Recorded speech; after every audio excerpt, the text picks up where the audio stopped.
So to conquer diabetes, what do? To conquer diabetes, go for the low glycemic index foods. It's not easy. It's easy. I meant to say it's not hard to get a glycemic index. You can Google that. It's a matter of having berries for breakfast instead of banana. It's as simple as having a sweet potato instead of potato. Having your whole grains, eliminating the wheat. Low GI foods. Number 2, daily legumes. I met a man, he was a scientist, he was 69. He came to our retreat. He said, when I was 42, I was told I had pre-diabetes and to eat legumes every day. He said, I eat legumes every day and I never got diabetes. Because the beans give that lovely, sure, steady delivery of fuel. But how do we stop them causing bloating or wind? You soak them overnight. And then you rinse them very well. And then you bring them to the boil. Have you seen all the froth that comes on? You know what that is? Wind. You got to rinse it away. What I do is when my beans are 3/4 cooked, I rinse them again. And then I put my beans into a delicious sauce. And then you will not have that problem. They'll be a lot easier to digest. When I first married my husband 24 years ago, he could handle lima beans, he could handle red lentils, he could not handle brown lentils, and he could not handle kidney beans. So what I did is at the meal I'd give him a teaspoon. That didn't cause a problem. A few days later, 2 teaspoons. Within a couple of weeks, 3 teaspoons. He can now handle them all. So sometimes if there are some you can't handle and they're even well soaked and rinsed, just start slowly and introduce yourself to them. As we looked at when we looked at the liver, the legumes are only 1/3 the carbohydrate that you will find in your grains. Number 3, there are some things that must stop. What must stop is wheat. What must stop is refined sugar.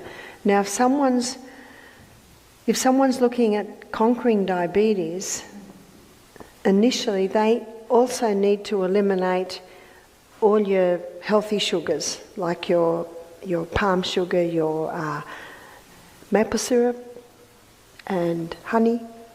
So they need to be stopped until the pancreas is starting to recover. And it can recover. One young man named Dan did our program. He was type 1 diabetes. He got diabetes after a strong course of antibiotics at the age of 15. He's now 19. He said, my specialist said my pancreas is dead. I said, is it gangrene? What's dead? I said, if there is blood going through your pancreas, it's not dead. The life of the flesh is in the blood. So he began to do this. Another thing is no wheat, no caffeine, and no refined sugar and no caffeine. Caffeine can actually get an insulin response, so that has to be stopped. When he came to our retreat, he ate only low glycemic foods, he had legumes every meal. He started to drink more water, hydration. And what he found was if he felt that he was getting a blood sugar level low between meals, he'd have a little bit of the salt and a glass of water and it would maintain him. I do not advise diabetics eat every 2 hours because that really disrupts digestion. When we looked at the journey through the gut, did you notice that digestion averages 3.5 to 4 hours? So you've got to leave that break between meals.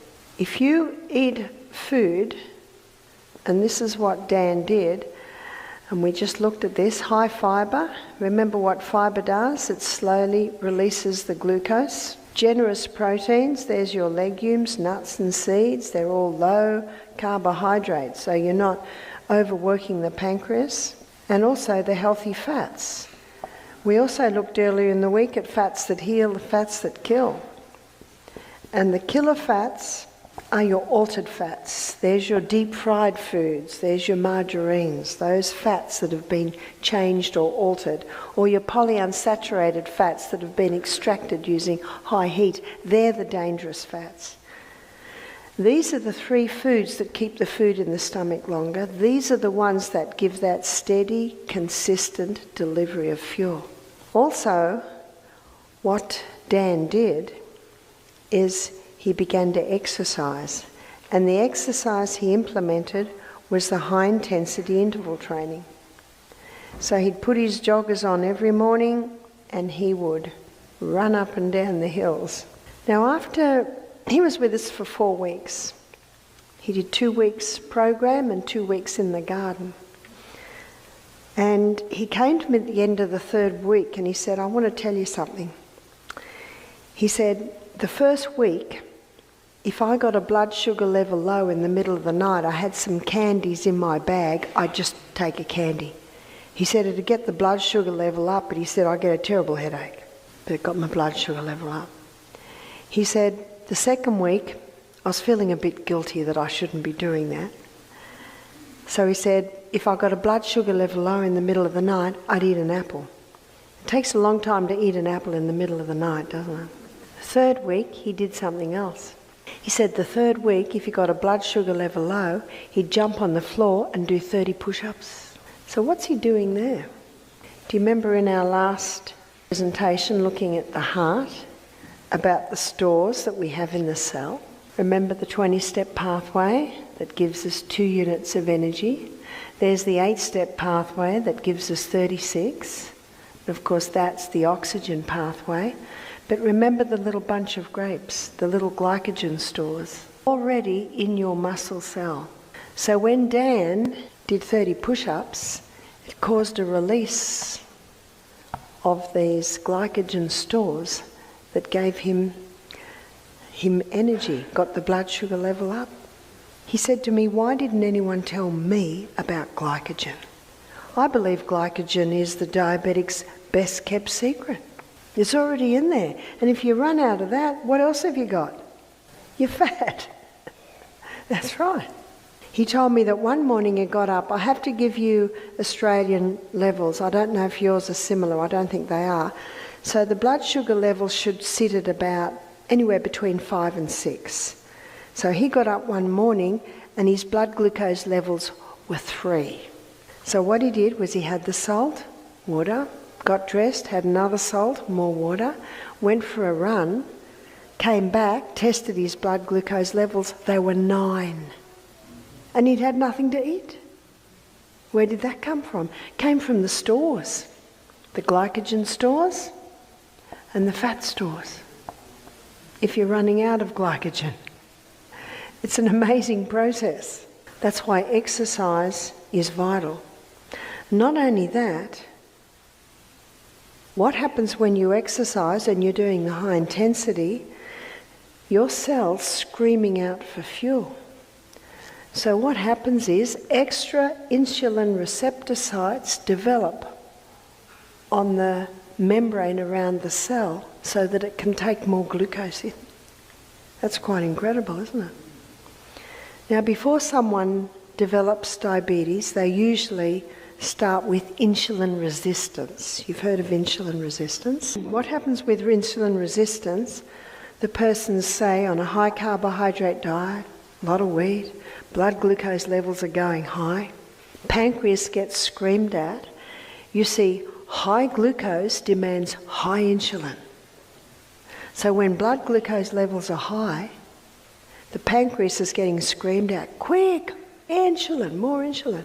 So it releases a lot of insulin, too much insulin actually. So what happens now? Goes too low. So down there, the brain says to the pancreas, stop the insulin, release the glucagon.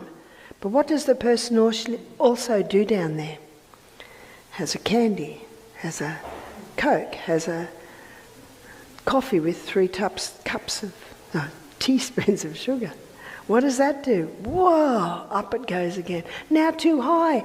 Stop the glucagon, release the insulin. Oh no, stop the... Can you see what's happening? The pancreas is just wearing out.